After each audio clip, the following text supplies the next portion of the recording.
Okay, we are all here. Welcome to the Save Games podcast. This is episode 9, and today we are joined by Flatcap, Warrior of Light, and our guest Eddie Winback of BareHand. Is it BareHand Games or BareHand Studios, or what should we call it? Yeah, use BareHand, just BareHand. Just BareHand. All right, of BareHand. Yeah, just BareHand. BareHand Studios 2 works. Yeah, welcome in. Name. Welcome in.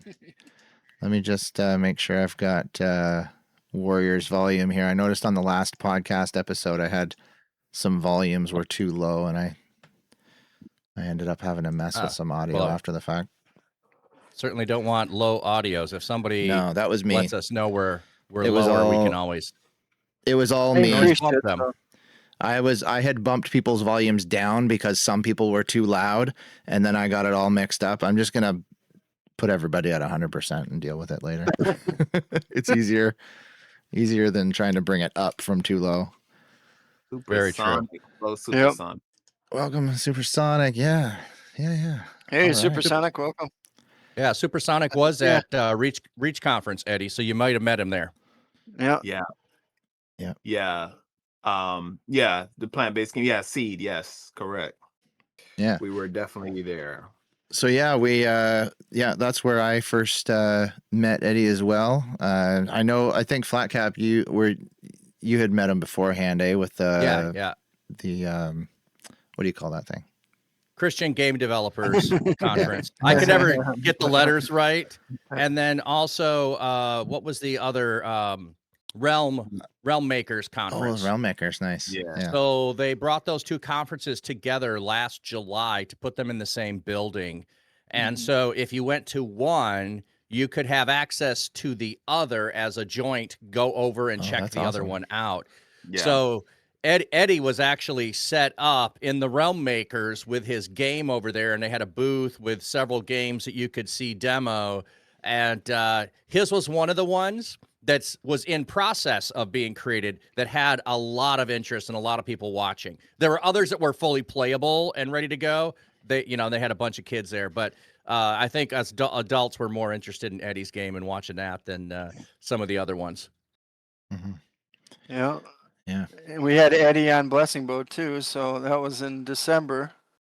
Oh, really? Nice. I missed that one. Yep. Very Unfortunately. I think we have the recording of it though. Nice. Yeah. We'll probably do another blessing boat sometime in the future. Yeah. We're further along in the game. What do you stream, Eddie, when you're on there? Your game? When I was in Blessing Boat, I just showed progress, like just the Unity project. Nice. And just basically talked about game development, showed some of like Blender and some things like that, and then showed some content from the game. Oh, cool. In terms of like art, concept art, and just basically speak on the direction that we're headed in. That's cool. It's cool to break it up, like, instead of just having gaming all day, it's cool to have like a section where you can get some like behind the scenes stuff and learn something. Yep. That's pretty cool. Yeah. I liked when he walked out. I liked when he walked out of his studio.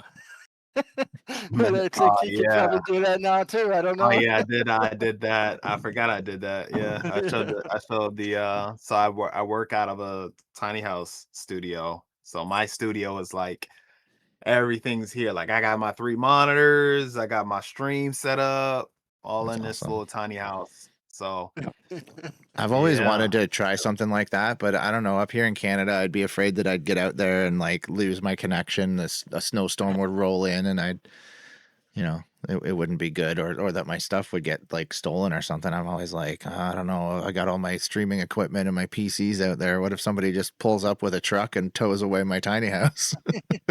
Yeah. I got a friend in the Bay Area that did that with their shed out back. They set up their streaming stuff in there so that they could get up at 6 a.m. when the kids are still asleep and go out and stream. Nice. And it's not insulated, so when it gets cold, he complained. You can almost see his breath out there. It's not as cold as Canada or Michigan, but He'd be out there sometimes struggling with it's cold in the morning and pretty brisk out there. Yeah. Oh man. Wow. That'd be crazy. That's crazy. Yeah. I mean, I'm for the most part stationary right now. I do want to travel more with it, but just with, development. Like I sold my truck and because I had to like when I moved out where I am now, I was like, man, I need some money.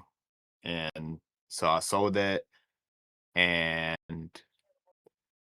so I have to get a new truck to be able to a nice one. The one I had, it was good to tow the house a few times, but not to like travel around the nation and hit camping spots. And yeah, it just wasn't in that condition. So Yeah. yeah, that's my hope one day I can do that. Cool. Just work from Yeah. anywhere, eh? Yeah. Yeah. Well, one of the things we usually ask everybody when they're on for the first time is what was your first game or your favorite game that you've ever played? Oh man. My first game, like just playing in general. Yeah. Oh man, I don't know. It had to be between it had to be between Mario Brothers for the NES and I think Double Dragon. Between those two games was my first game. And it was the classic, like, my brother, I think the Nintendo was my brother's, and they would give me the controller, but not like plugged I in. wasn't really Yeah, plugged you in. weren't really playing. You weren't really playing. I know how that I works. wasn't really playing, Yeah, and the then little they brother. would let me play. They would let me play sometimes, when I would like catch on, like, hey, my guy's not moving. So He's not So, doing what I yeah. want. That's 'cause hilarious. yeah, it's controller's not doing what I doing want. nothing. Yeah. But Yeah. yeah. So that was I think it was between those two games was my first game. My favorite game, I mean, I still play it. Super Smash Brothers Melee. I just think it's Nice. just one of the greatest games ever created. Yeah, that's the GameCube one. Yeah. Yeah. Yeah. Yeah. The jump from the 64 one to that one, the amount of content was just crazy. Yeah. It was like a true sequel. That's always my big thing with like a game is a lot of people like the graphics. So they like, from one to the other, they love the big graphics jump. Like one of my friends, Mario Kart 64 is his favorite Mario Kart. And I'm like, yeah, but they trimmed it back so much. Like, yes, it's the jump from like the 2D to the 3D. It's really cool. But like they took out like the coins, there was like less items to use, there was less tracks. To me, it felt like a downgrade. And then, but when you get like into some of the other ones and they start bumping it up, even like Mario Kart for the Game Boy Advance is one of my favorite Mario Karts because for the size of the cartridge and the size of the thing you're playing it on, it has so many tracks and so much content in it that it always just felt like such a big deal for me to be able to play a bunch of different stuff. It was really cool. And like the graphics aren't amazing. They're as good or a little bit better than the Super Nintendo, but for me, it's about the content. I love the jump of like getting more content every time a game, goes through an iteration. Yeah. Well, and when you jump from 2-player split screen to 4-player, I really didn't make that jump well because I didn't have the TV capable of doing it. And so it was now all of a sudden I'm back tiny again. I need to sit closer and I can't focus on what I'm doing. And I'm distracted by the other 3 screens and what other people are doing. Or I accidentally am watching the wrong screen because and all of a sudden they go off and turn and I've been watching the wrong screen for the first lap and I didn't realize I was watching the first screen. So I did not like the jump to 4-player. I hear that.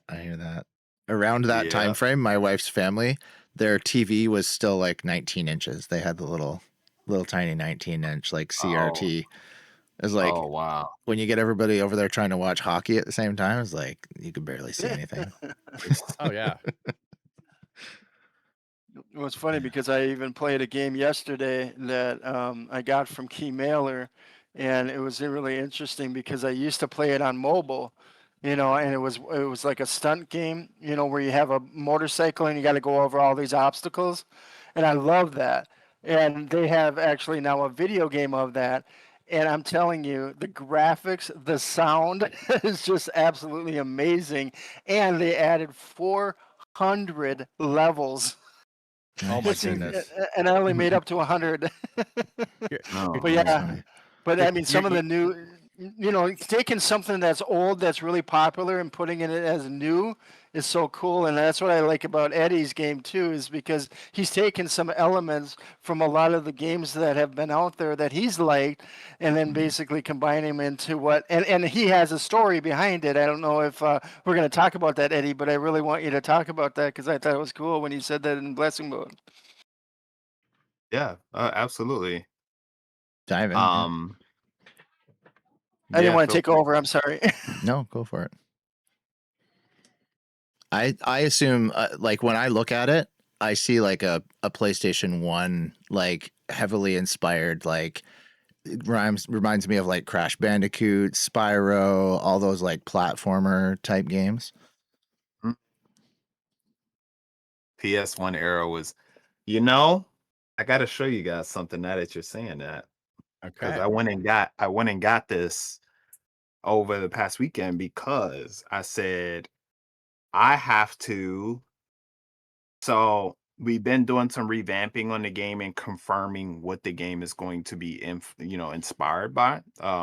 And because it's a really big deal when it comes to marketing. Like if you think about a game like, I'll just throw one everybody knows, Hollow Knight, right? People are like, hey, it's a Metroidvania.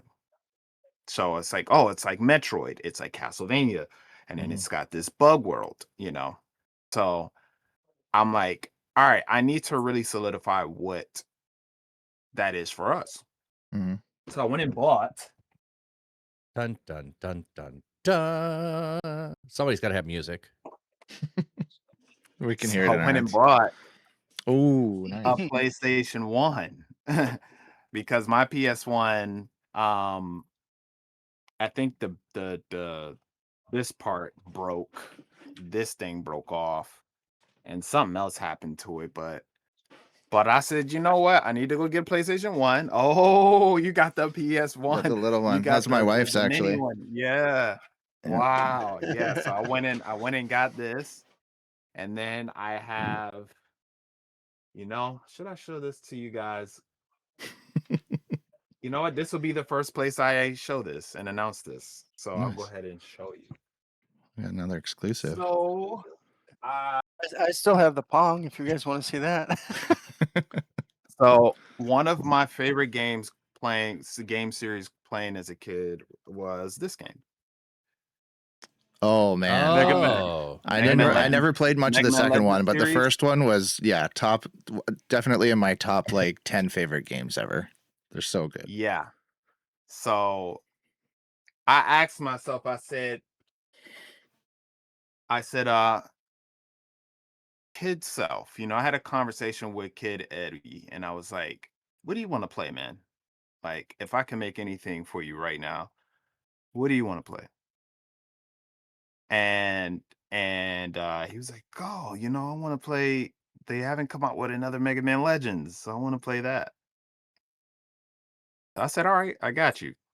So right now, that is one of the games that our game is inspired by is Mega Man Legends. So a lot of the new things that I showed at Reach, the build I had showed the tech demo, and then I showed the project. I opened up the Unity project of where it was most recent, and a lot of the direction is heading towards, mechanically, just the foundation of that, and along with some other games that from that era, from the PlayStation 1, Dreamcast era, like and 64. Cool. So yeah, but I just I went and got that over the weekend because I was like, I gotta get the hard copy. I gotta I gotta play it again. I That's gotta, awesome. you know, I don't know what I liked about it, what I didn't like about it, and what, you know, because Yeah, there's a lot of friends that I have and family that wants to play that game too. They're like, oh, I wanna, you know, I want another Legends. So Capcom, and shout outs to Capcom, you know, respect to them, you know, a lot of the games I grew up on from them, they have not released, and it might not be a big business move for them to release another Mhm. one. So, but this is where a lot of indies have been stepping in and say, all right, you know, we don't need that as huge of a cash out as the AAA because they have to, you know, pay for their teams right now. So it's an opportunity for indies to step in and make those titles Yeah, yeah. and They make were a new IP with, you know, familiarities from those games. mhm. They were working on a Legends 3. I Yep. went to try and look it up, and it's this whole big, like, almost not conspiracy maybe, but, like, almost, you know, it's like it was just about to get released, and then it got canceled, and then it got, like, revived, and then it got canceled again. It's just this whole thing, and I'm just waiting for them to drop a third one. I'd love to play it. They're such good games. Just the way they control, the animations, the voice acting was all just, like, top-notch. Chef's kiss, right? Yeah. Yeah. I'm trying to think. When was the first cutscenes in video games? Ooh. Mm. Yeah, you know, For it might, for it might weird reason, I want to say I thought it might have been in hockey. Like they had cutscenes that would play after you scored a goal or at the Oh. end of a winning game that they would do some cutscenes. But I might be wrong on that. That might not be the first. I know Ninja I Gaiden know. had some cutscenes in it, like it had little story elements and like the two ninja guys like running at each other, and then like the one falls over and oh stuff yeah, like that. Yeah, Ninja Gaiden I had it for sure. I remember the cutscenes, and this was, you know, back in what, the 80s, when the arcades were the thing, right? And everything, Oh, you know, Camcom was there. They were the ones who created a lot of the arcade games, and now they Mhm. put them portable on, you know, disc now, or now even digital. But I remember one that was called not Dragon Raid. That was my Christian game that I played, like D&D, but it was Dragon's Lair, and it Mm. was actually done by Don Bluth, who's an animation expert. And he actually had it where it was a laser disc that was actually in the actual machine itself, Yeah. and they had cutscenes all the time, The and whole it was thing is like a amazing. playable cutscene. Yeah, my Yeah, dad introduced me that a long time ago. I think we had it on the Sega CD was where I played it, yeah, and it was like it would be moving. You'd be watching a video, and then something would like flicker on the screen, and you'd have to like yeah, push your joystick in that direction to move that way. yep, So yeah, it was like the real time actions or whatever it is that they have in games now, where you have to press this button and then press that button and then press this button. yeah. yep. It was pretty sweet. It was very cool. Yeah. Those were the early QuickTime event days. Quick time days. Yeah, Exactly. Yeah, they weren't long. They weren't no, long. But no. Yeah. Yeah, And then they yeah. came out So with another one. I get Space Ace and other ones, but you can get them online now for a lot less. You know, Steam had Yeah. them for sale. So, but no, but I also wanted to talk to Eddie because obviously I love him, man. He's great. He actually gave me this headset. oh, you got the headset on. Hey. nice, nice. Yeah, he came up to me at Amazing. the end of the conference as we're getting, you Mhm. know, the last day, and he's like, "Hey, you want a headset?" And it was great because the day or before I left for the conference, my dog, my little puppy, tore up my other one. Oh man. Oh, And Yeah, so I you're was, so Best Buy I actually went to at the conference, and I bought one. And I was like, oh, okay, I got one now. And then all of a sudden he hands it over to me. We didn't even know each other. He just said, hey, you know, come on over and, you know, do you need a headset? I'm like, yeah. that's So it's awesome. like God yeah, totally answered my prayer, Yeah. yeah, which is fun. yeah. But I wanted to just kind of go over your logo too, right? Your logo has some cool meaning and it somehow ties into my favorite verse as well. Oh, absolutely, man. Oh man, yeah. Yeah, so the logo of the game is based on that symbol is based off of Romans 12 too. Because a big part of the game, like when I say seed, people are like, oh, it's like SCED. And I'm like, well, you are planting seeds. I'm like, but the story is about CEDE. And where I was in my life, I was just thinking to myself, like, you know, how and who I wanted to make games for. Because at the time when I was working in AAA, I would, get at my desk and I would just be like, man, like, I wonder what the overall goal here is. Like, what is it to make a lot of money? Is it make a really fun product? Like, what is the key objective here?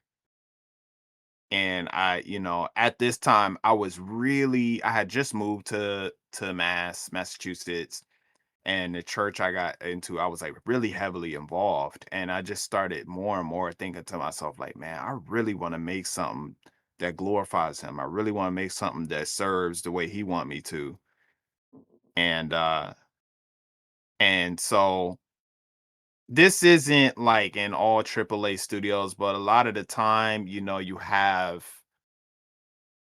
there's the executives, there's a hierarchy, you have the executives, and then you have, the people under them, and you don't really get a lot of say. So in the process, I won't say process, but like some of the key decisions for the games, and it's just kind of like, hey, knock out, for me, I was an animator, knock out the animations, get your check, go home, do a good Mm. job.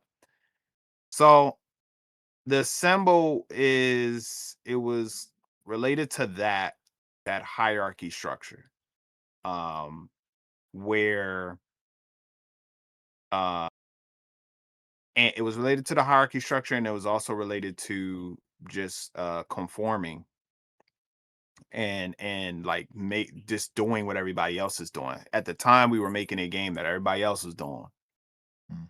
and I was just like, I'm like, nah, like, I want to make something different. I don't want to conform. I want to renew my mind and do something godlike, you know? Mm. Like, for me, it's like that's a part of being his child, is to try to be like God. Not be God, but like, a lot of people mistake that, but be like him. And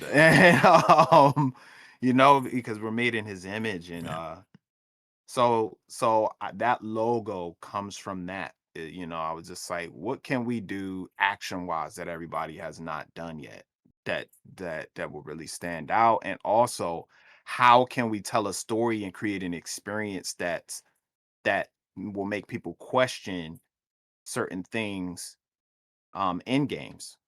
I think Inside, one game that I can say, Inside does that really well. Indie game by the folks that did Limbo. Mm. Because I don't know if you played that, but I won't spoil. But Yeah. from my experience of that game, they did something where NPCs, they made you kind of think about, is this like my behaviors towards NPCs? Like, it makes you question that, Mhm. or the characters in the game. And like kind of connect, like, you, your mind, and how your mind is like, your behaviors are from the reality, the real world, and what you're doing in the game. And so I'm trying to say it without spoiling it, but yeah. Mhm. So I want to do that with, there's a lot of things like that I want to do with Seed. I want to, there's mechanics, there's story elements in my mind, there's interactive experiences that I want to create, to make people like really think, like, wow, oh man. They turn the game off, they walking down the street and they think about that, like, wow. Maybe they have an experience somewhere else and they're like, that reminded me of what happened when I played Seed. Mhm. So yeah, that's the symbol mainly. What where my mind was going with that. Yeah. I really like RPGs, and one of the things that a lot of them will do is when you are doing things that will get one party member to like you, it will consequently get another party member to dislike you if you're having them in the party at the same time. And now I like the whole variety of having like 12 different people, but I can only take 4 at a time. So I never take the 2 people that are going to be opposed to each other at the same time. They're just available. Because so I would often try to pick up the lawful evil, drow elf, but also have a lawful good paladin. You just can't have them in the party at the same time. Right. But I love those consequences because everything that you do makes a difference, and now you have to live with it going forward.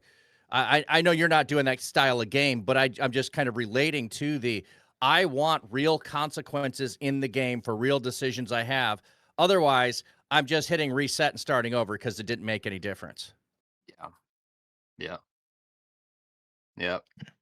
Yeah. Because it's like, for a lot of people, including myself, it's like games can be that like getaway, Mhm. and then you step into this reality and it's like, it's almost like, oh, I could do whatever I want here, and, Yeah. and then like, but then, uh,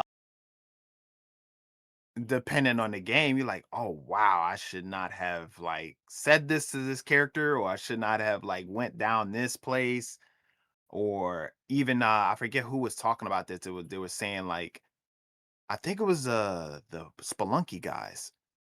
There was like, Mm. yeah, sometimes you go into a cave and you're going to go get loot, and we have to create those like end result of that like cave where you get there and you find a treasure chest, but nothing's in it, you Mm. know. And he was saying that like he was like, because that's how life is. It's like you don't always get rewarded with some like treasure in the treasure chest. Sometimes you journeyed there and you just didn't find anything, and you have to be okay with that, instead of like, I should have got something, Mm. The like journey having was the that. reward. Yeah. Yeah, Yeah. yeah, exactly. So it's stuff like that that's like, I'm like, yo, that's fire. That's the type of stuff I'm like, yeah. That's good. I was So Yeah. actually I was talking with somebody today about, and I see like a parallel with gaming, but talking about like TV shows, how it seems like there was a time when most TV shows you'd be watching and there would be a storyline going on, and even if the character chose to do something wrong or chose to be a jerk, or was always only thinking about themselves, by the end of the episode there would be some moral nugget that they would pass along to the viewer. And nowadays it kind of seems like that's like going away, and it's more like now the yes, characters are all doing something wrong, and at the end of it they all just laugh about how wrong they were and what they did with how wrong it was. And I think gaming kind of like, you have some parallels there too, where like some games are still serving up a little bit of a moral story within the content. Like I was going to say Grand Theft Auto is probably not the best example of that. It's like, hey, go out and do as much bad as you can. But I'm thinking back to like the first Fable game, when you would have the choice to do good or bad. And I remember hearing from somebody one time that like they wore like a helmet for like most of the game, and they went through and they made all these wrong choices, and one day they took their helmet off and their person's face looked like evil, like it had scars on it, and it was like darkened and their eyes were kind of sunken in.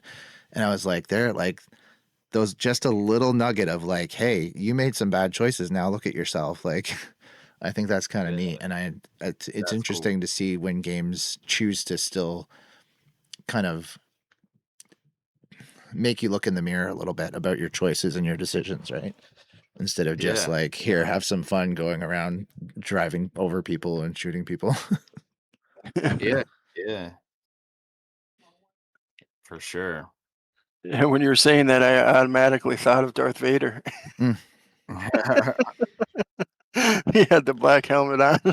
Yeah, He had the Yeah. scars, but Yeah, and like if you were to watch them in like canon order, he gets the helmet put on, and the last time you saw him before that, he was Anakin, and then if you see him Right. at the end of the end of the other trilogy, his face is all gray and scarred, and you know, it's crazy looking. But he does turn it around. Not to spoil it for anybody. Spoil Star Wars. 40 years later.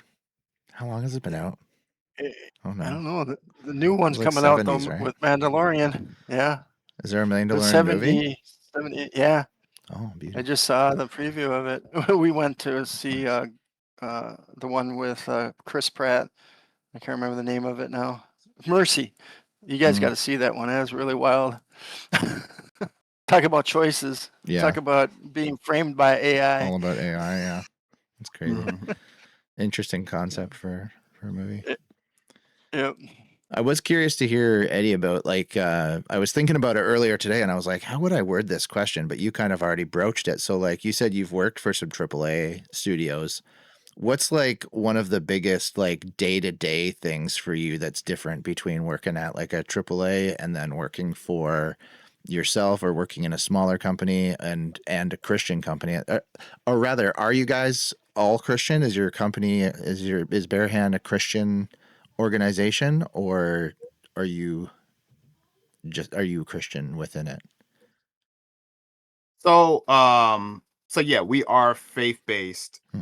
And when I say that, yes, our foundation is based off of God, the Son, and the Holy Spirit, Cool. and the Bible. And a lot of the foundation of our studio and our game is based on that. So we, in terms of the day to day, and these are things that I am like, even like for example, before I meet with my team, prayer is like a must. It's definitely a must, and acknowledging him because, um, a lot of men, I just can't say enough. A lot of the resources, a lot of opportunities, a lot of the how we got connected, it was him. I mean, I definitely, I walked the path, and I said okay, and I said yes to things, but I just know, you know, his hand, and he was in it, Hmm. So that's absolutely. And even when I'm not working with the team, like today I got started, I woke up, got in the word and pray, and then I'm like, all right. And usually like my prayer into work, getting into work, it's like the segue of like acknowledging him and just asking for his guidance and being involved in the process and things that I may miss, helping me see them, helping me learn whatever I need to learn in terms of what I'm working on. Like one of the things I was working on, or I've been working on, is momentum in the game. Momentum out of like a dash ability, momentum out of a running jump, momentum out of a sprint. And I'm like, God, like, please show me something, from this, right? Our studio has been getting a lot of momentum, as a lot of you know, from last year, the end of the year, and the beginning of this year. And I'm having to understand how to manage the momentum, how to like slow it down, so it doesn't take that big dip, and having to like climb back up. And there's a lot of lessons like that, and just or whether whatever chapter or verses I'm reading, that I try to really be mindful about while I'm working on the game. So that's on the on the faith side. In terms of the game itself, there is, a lot of it is me just like in this studio space, just with some music, and or I have a game that I grew up playing in my childhood, playing in the background, and I'm just working, and and just hammering away at whatever, I have on my calendar blocked out. And then, I try to make sure that, I mean, I have to do all the aspects of the company. So I have my admin day and stuff like that. But that's typically like what some of my day to day looks like. So today was a dev day, uh, where I worked on more the momentum and jump stuff and all that. And then try to have meetings, most of them in one day. And um yeah, where we are right now, we will be heading into this sprint is just me primarily on the dev side. Chris is working on fulfilling the Kickstarter stuff with me. So he concept artist is Chris, by the way. So he's on that stuff right now. And then next quarter we will have more of the team on the dev side. So I'll be more so do more managing than, or have 50% managing, 50% dev. Mhm. So yeah, that's sort of like what things look like. It's definitely different from when I was working in AAA. You know, I get in, you have a stand-up meeting with the other, animators and some of the other people from different departments that's working on whatever game or segment of the game that you're working on. Yeah. Then you just, get back to the desk and just do your thing, animate or whatever your specialty is, and that's it. Yeah. Uh, and then there were, have lunch, and then you're out by like between 5 and 7. Well, that was for me. Yeah. But there wasn't like a fixed time for that studio, the last studio I worked at. That you just had to be there for your stand-ups, and then you could come to work and work till, from 2 p.m. to 10 p.m. if you wanted, as long as you got the work done. Yeah. Very cool. Yeah, it's such a difference working, I imagine, actually, because I've only ever worked in non-Christian environments, but I can imagine it's a huge difference, you know, praying before you go into a meeting versus, just kind of working all day and kind of getting dragged away from thoughts about the things of the Lord. Instead, you put the things of the Lord first and then go into your meetings. I know personally Yeah. myself, actually today, for the last little while, I've been taking my laptop to work and then going into like the lunchroom and playing Arc Raiders on my laptop over my lunch breaks. And I was like, you know what? Maybe today I'm going to leave the laptop home, and I took my Bible instead. And I just sat on my lunch hour and There read you my go. Bible. And it was actually, the day felt different. It just felt different. It was Mm, crazy. So yeah.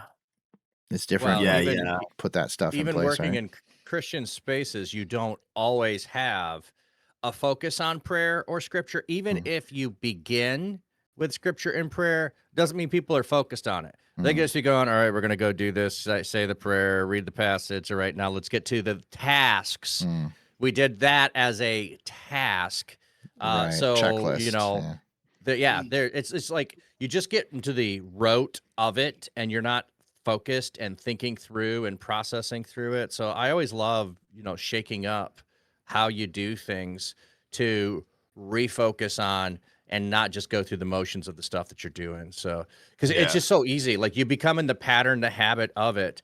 I notice that with my kids when you go like, "Are we going to pray before we eat?" And Mm, you're not even thinking about it. They're just waiting for it to be done so they can pick up their fork and start eating. You Yeah. know. Yeah. Yeah. Yeah. And even like there's times where like I'm working on something and it's just not working. Like it's just, I'm like trying to sort out a bug or something, or I'm trying to figure out a problem. A lot of times we'll just like be like, all right, whether I'm by myself or whether I'm trying to solve something with a teammate, we'll stop and just be like, all right, let's pray about it, and let's just like take a moment to be still, mm. and that's helped so many times. And so we really try to like intertwine uh just the everyday things that we're doing. Like we really try to be mindful and like make sure that we're not in the motions to say like that. Not Mhm. and I'm guilty of it myself. You know, it's like times I'm just like same thing. I get my lunch and in the day I'm like, all right, you know, pray, pray, blah, blah, blah. And I'm eating, you know, instead of saying, all right, hold on, man. No, don't like take a step back. You know, you kind of moving fast into from this to this to this. Yeah. So yeah. But that's definitely um some things that we do. Yeah, I love that. Like That's good. in the middle of the frustration of what you're doing, just to pause Yeah. and to take it to God, no matter what it is, big or small. It's not like all of a sudden God's gonna, just every single time go, well, here's what you're doing wrong, You and missed a here's what you need to do to semicolon fix the here. game. Yeah. That, Yeah. that Yeah. that'd be cool. That's not really what it's That's not what about. it Yeah. is. Yeah. No. Yeah. Yeah. It's about just really involving him. Yeah. Like just saying like, you know what, man, like yeah, just acknowledging, involving him and a lot of times like that, like I especially this past couple years, like I just try to be like, you know what, praise God. Like I'm not gonna worry about it. So it's gonna get solved one way or another, you know. And I think that constant reminder of that when that those situations come up is super important. Um because I look at like the biggest studios and like their CEOs and things. I'm like, man, they have some big like stuff they got to deal with. Mm. Um, and you really have to have the character to deal with it, you know. And I know that God, for me, God has been shaping me to have that character to be able to handle, you know, these giants and things. So yeah. Awesome. One thing I was curious about was Cede. I started playing the demo the other night, but in the demo, you don't necessarily get a deep dive into the story.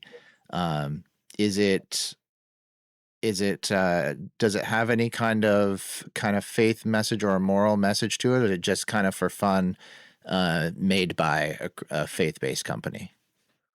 It definitely has a faith message to it, and a moral message. That tech demo is for like conventions. Mhm.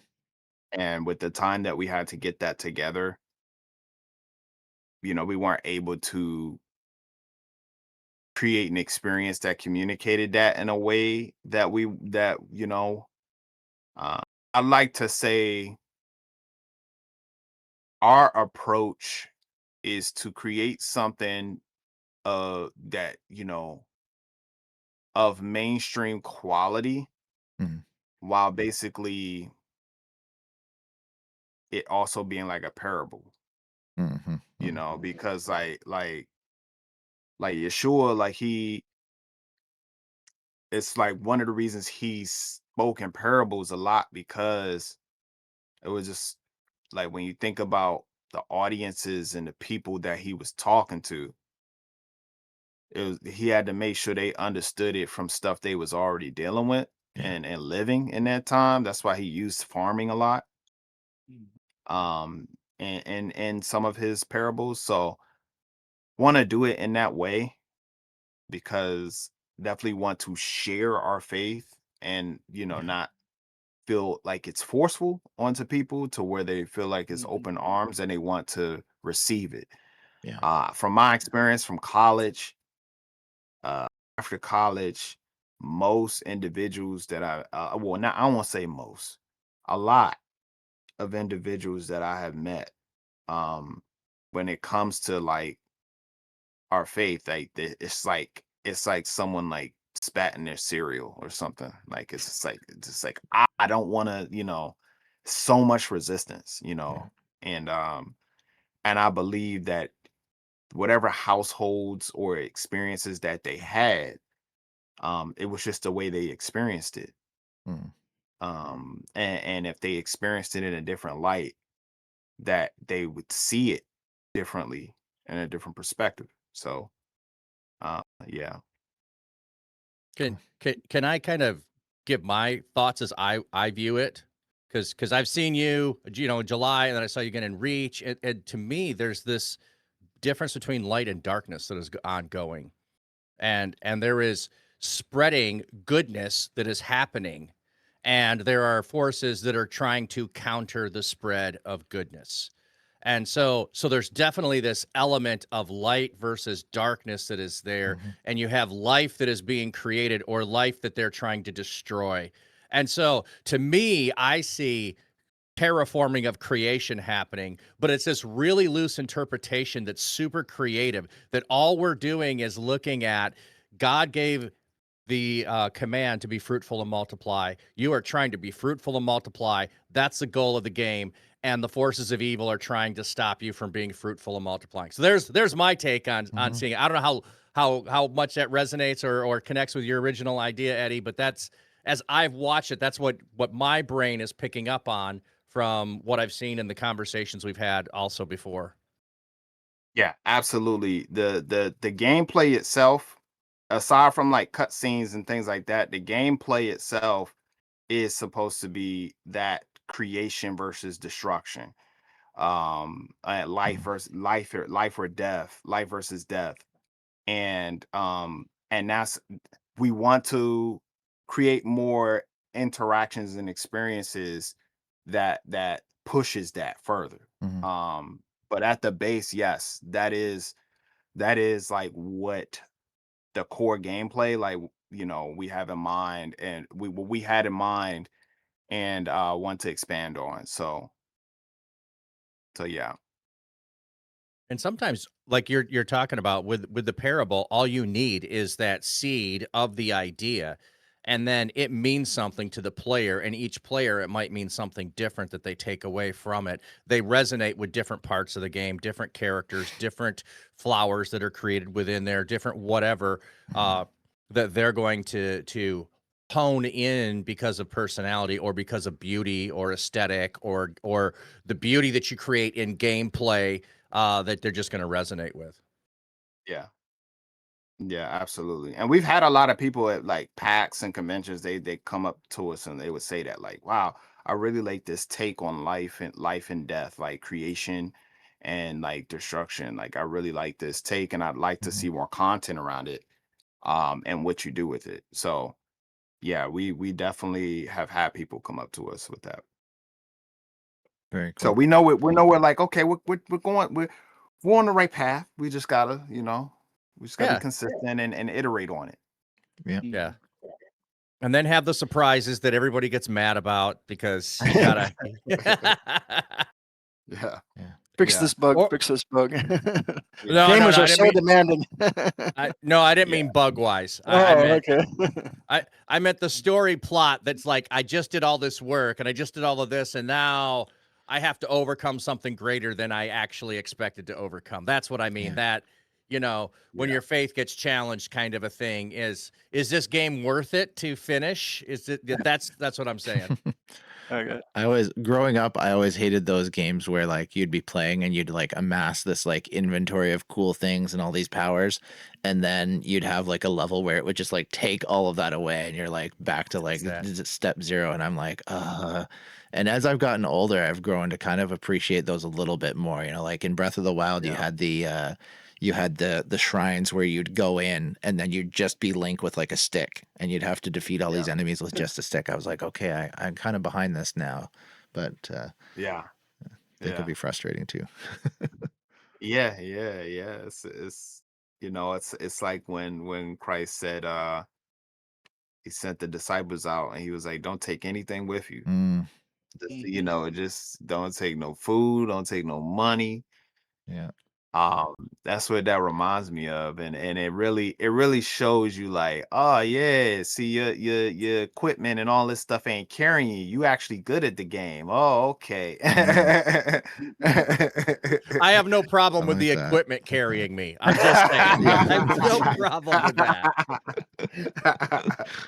Yeah, it's like, the faith is like the faith part. It's like, oh, okay, so I give you this money or these resources, but you still got faith and you still trust me if I say don't go with it. So Mm. yeah, so it's the same, same thing. It's a good analogy. Well, you know, speaking of which, you know, you're talking about faith, and obviously you have to have a lot of faith for basically leaving your job and doing something full time.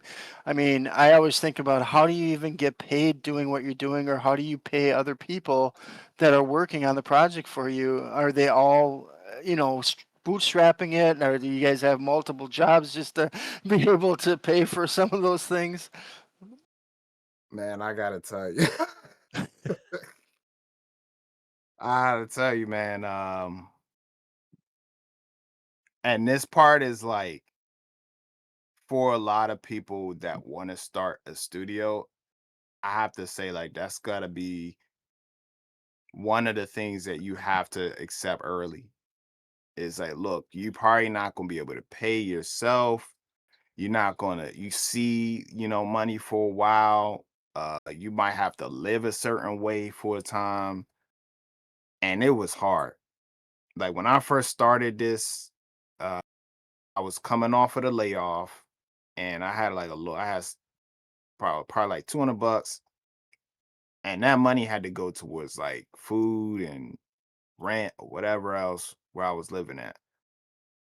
So a lot of like I would win pitch contests, or I would find a little grant or work. I would teach. And a lot of that money, I'm like, I was not paying myself. I'm just like, all right, the game needs this, the game needs that, the game needs this. Now, where faith wise, where I would understood that I made the mistake was that the word says that we are to love our neighbors as we love ourselves. To me, that means that means if I don't know how to love myself, I can't love people.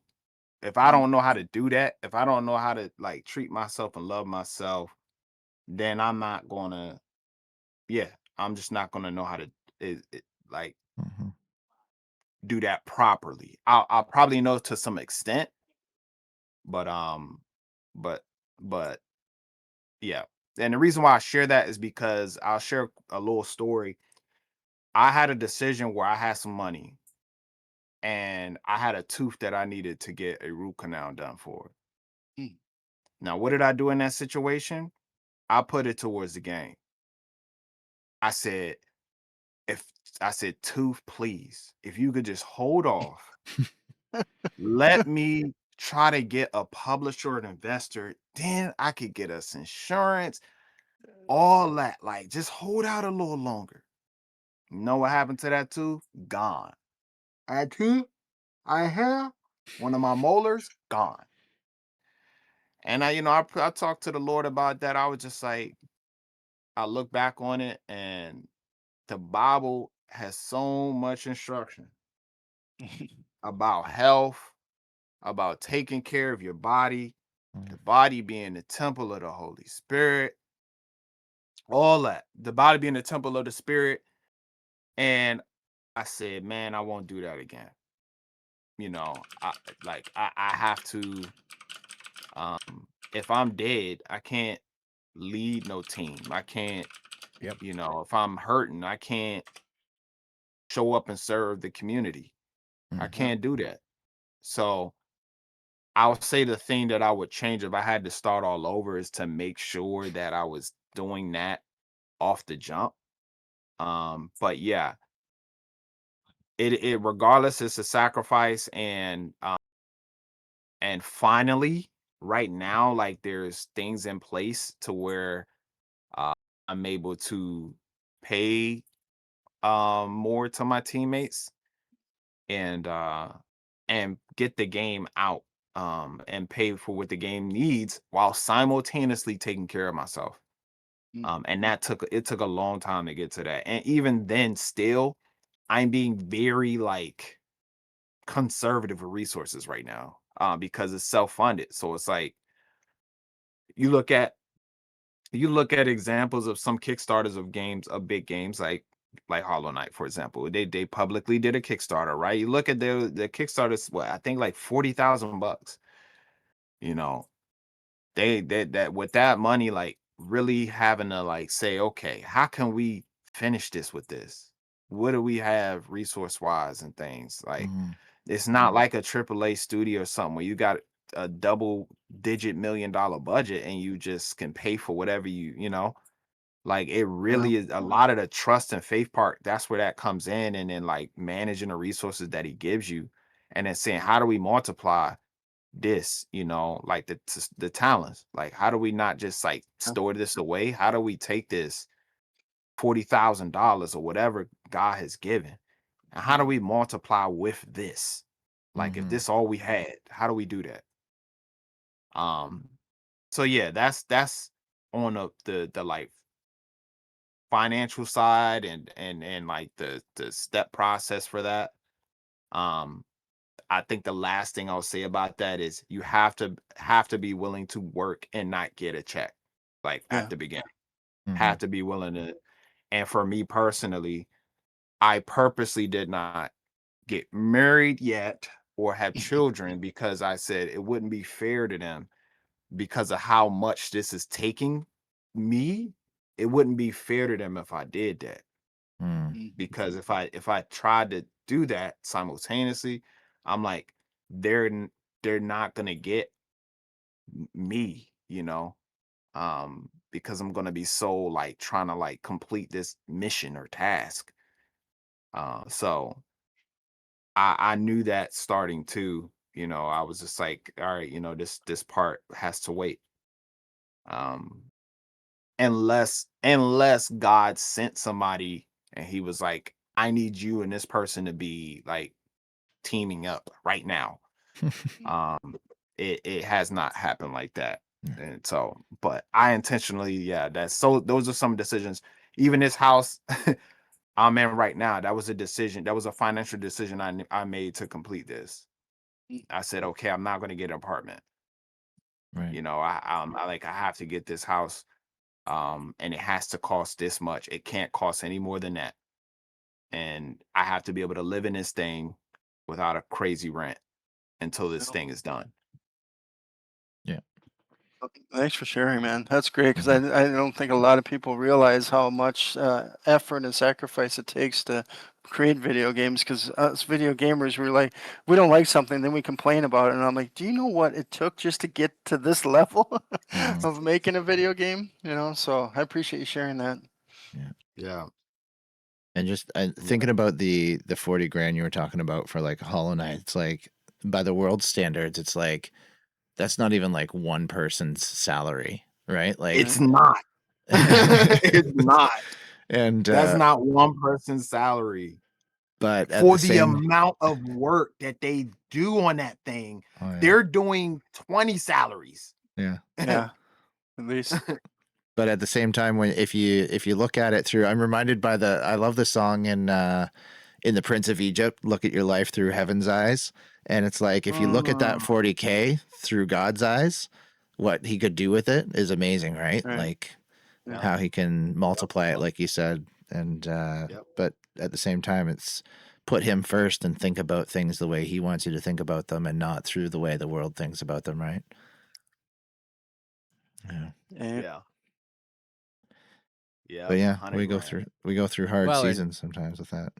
yeah, even just look at what the Reach community is doing with the meager Twitch income that so many Right. have, and the influence they are building in the Twitch space to bring Salt and Light there. Lives changed.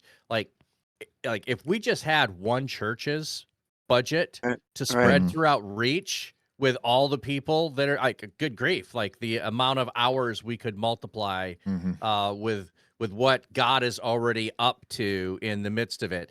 I just love that ingenuity at times when you just say, I'm doing this regardless. It doesn't matter what that side has. God will take care of all of the in between and make it work. Yeah. Yeah. Yeah. For sure. I Just gotta go, answering the guys. question from all Sorry. no problem. I'll Yeah. talk to Have you a guys Warrior. good later. one. It's nice to see you, Eddie. Eddie, I will get you in touch with the guy from Christian Gaming Development Conference because he really knows how to do Kickstarters. and his game that he did, which was a board game, actually raised like 240 grand. So I want you to make sure that if you don't know him, the guy who makes Deliverance, I don't know if you know him. I'm gonna try to hook you up with him. So Oh, that's okay, yeah. I'll yeah, for sure. We've actually done a Kickstarter before, which I'm going to answer Supersonic's question. Um, but yeah, but yeah, I know you're getting ready to go. So yeah, no problem. Thanks, guys. Have a good Have night, a great Warrior. Yeah, night. man. have a good one. Supersonic, real quick, I answer your question. What would you do if a Kickstarter doesn't work out? If after some progress it falls through? I mean, in general, what comes of the invested money? With Kickstarter, if you don't reach the goal, you don't get any of the money. We did one Kickstarter in 2017, it failed. We did another one in 2020, that one succeeded. And we are finally delivering on rewards and in a position to finish the game and put it out. So but that's what happens. And that's just the goal of the, like, there are Kickstarters out there, I think, correct me if I'm wrong, guys, but like a Kickstarter just has to meet its fundraising goal. It never has to deliver the end product, does it? Not that I'm not There's no saying that's not what you're guarantee. doing, but they There's don't no guarantee it, right? guarantee. Yeah, there's no guarantee. And you can make that, like, I've made that clear in our campaign, like, hey, like, we may have to look for more money, depending on how much we raise, etc. And yeah, even the rewards, like the rewards are, it says it even when you pledge to back a project, it says it's not guaranteed. For me, as a company and a studio, and just a child of the Most High, I'm like, for me, it doesn't seem right to not fulfill that. Yeah. Even if it's taken us so long, I'm like, we still have to do right by that. So right now, like, a lot of the rewards, we have told our community that, like, hey, we're going to we've put an update out, update 20, like, hey, since it's been such a delay, if you want to get your reward for free, you are eligible to have a refund.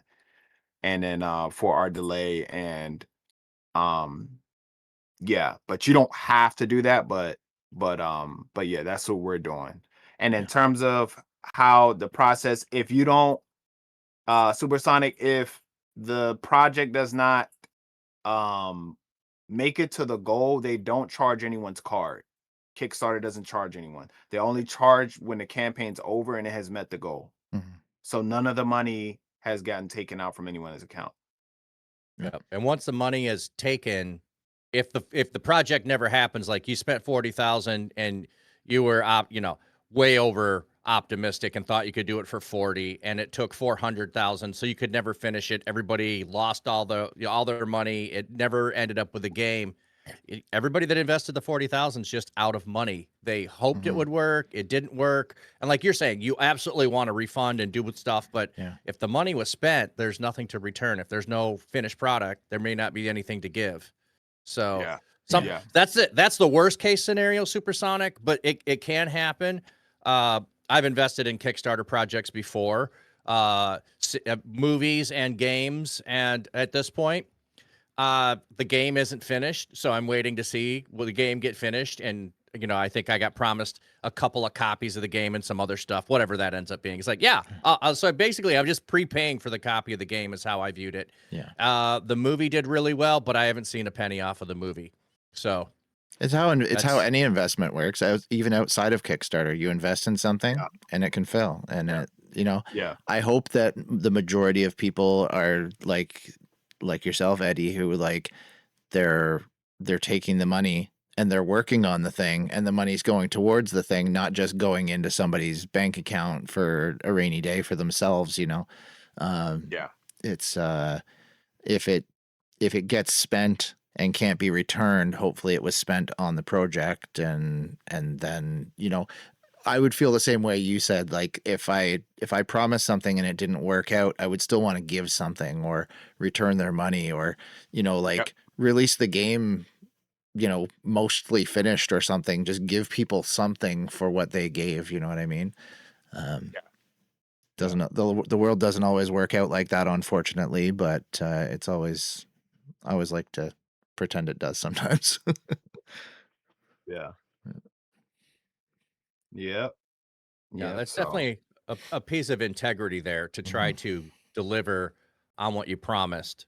Yeah. But you know, i- if suddenly something happens and whatever database and network you have everything is stored on, natural disasters happen. You could have everything wiped out, and how are you going to start over again if that sort of happened? There's a lot of worst case scenarios you don't know how to come back from if that happens. yeah. Yeah. Just trust God. Yep. Yep. Yep. Yeah. So yeah, that's how that works. Yeah, we could get into the weeds of a lot of different things about the business, but no, it's been awesome chatting. Did you have any other questions, Flat Cap?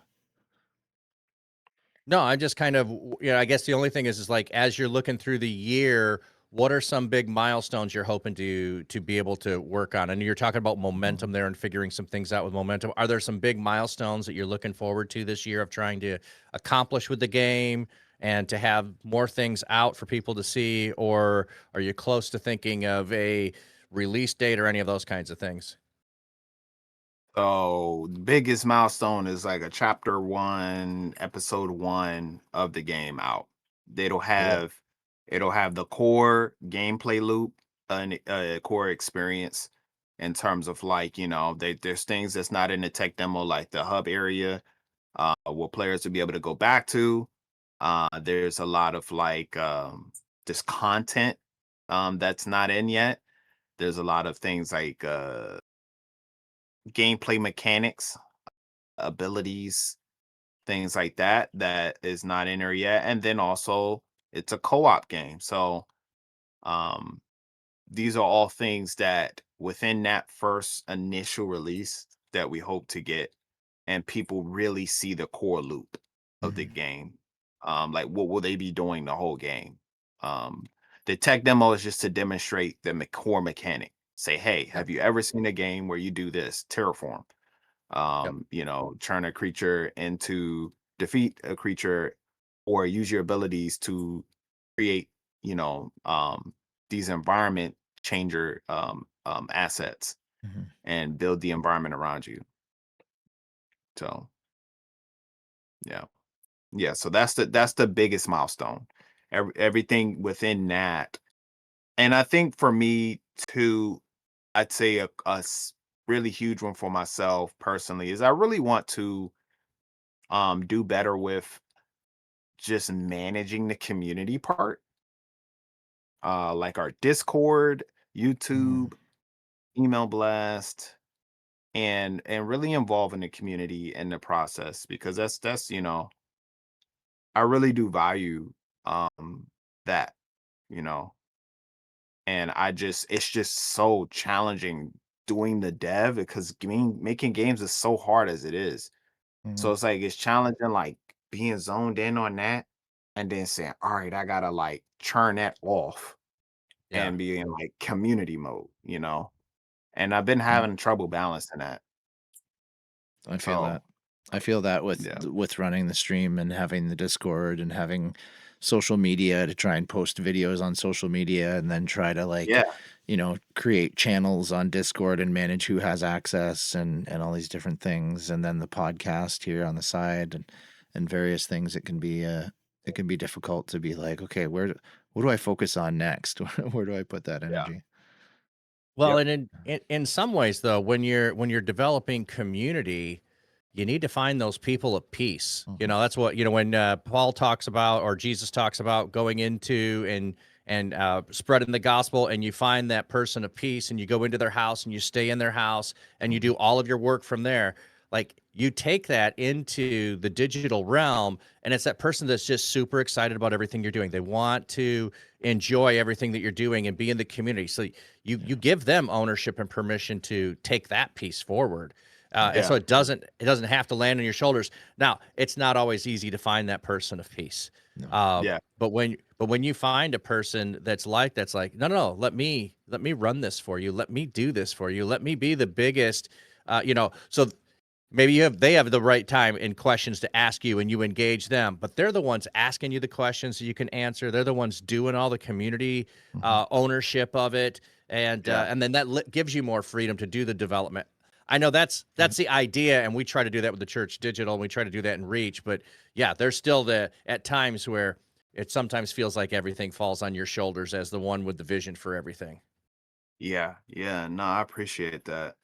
Appreciate that. Yeah, that if that could ask for anything prayer wise, that person, whoever they are, Mhm. like that would be great to find them or to be introduced, because it would help. And it would also like if they're on that part and for me, like I have them to like bounce off of with things and even just have like conversation and like keep the energy up. Mhm. um like that alone would like even help me, like, oh, I want to get in there and you know uh do that with whoever this is. So Yeah. yeah. Yeah, it's actually Yeah. it's funny because today when I was reading Bible at work at lunch, I read in Acts about where the apostles choose the 7 people who will take care of like feeding people and taking care of people so that they can focus on the main thing, right? It's like here, like this job needs to get done, but when we're doing that, we're not doing this. And I was like, wow, that's such a like. There's a lot of wisdom in there. And then the idea of talking with somebody and bouncing ideas. We were talking about that on your podcast when you had me on Flat Cap about how it's Yep. just so nice to just talk with somebody and say things out loud and then hear you and they say something and then you're bouncing ideas off of each other and you're just kind of that energy starts to build up between you of like ideas and like just keeps you. Yeah, it's really great to have Yeah. that opportunity to do that. Yeah, it's the body, man. Yeah. It's the body, Exactly. all the different members, the body. So Yeah. yeah. Very cool. Well, yeah, I don't have any other questions. I think other than like if you want to shout some stuff out, your website, your social medias, and different things, and I'll grab all the links and put them in the show notes. But like, where can people find you and see what you're working on and stuff? Yeah, our website is BareHand, BareHand.co. Our Discord link is there. Our email list sign up is there. I gotta double check and make sure the tech demo link works after that. I'm not, come show you were telling me there was an issue. But yeah, and all our socials are on there, and YouTube channel, Bare Hand as well. And yeah, just be on the lookout for there will be some milestone things in terms of content that I'll be sharing over the year. My hope is to get feed. We're doing our development polls and things from our Kickstarter Mhm. and early supporters, and then we'll also have some opportunities for individuals who want to get involved in that and share stuff from the game, to get your feedback. So definitely keep a lookout on our Discord, on our email list, or our YouTube for that. Awesome. Well, it's been a good episode. Thanks for the chat, Eddie. It's been interesting and cool to see like behind the scenes of like game development. I think like I know we talked with Steve there with robot with a ram cannon a couple episodes ago, and I just always loved hearing everybody's individual stories because everybody's kind of approaches it from a different angle, and their path to where they are now is different, and really interesting to see. So thanks for coming on and sharing with us. Yeah, yeah, absolutely. All Absolutely. right. Thanks for having me. Yeah, no problem. Thank you. And yeah, so we're gonna hit the outro here. and I'm gonna jump in and play some Minecraft. But All right. have a great night, everybody. Great to be All on right. here again. Thanks everybody for stopping by. Eddie, great to see you again, man. Good to see you too. All right, Good to later. see you too. All Night. right.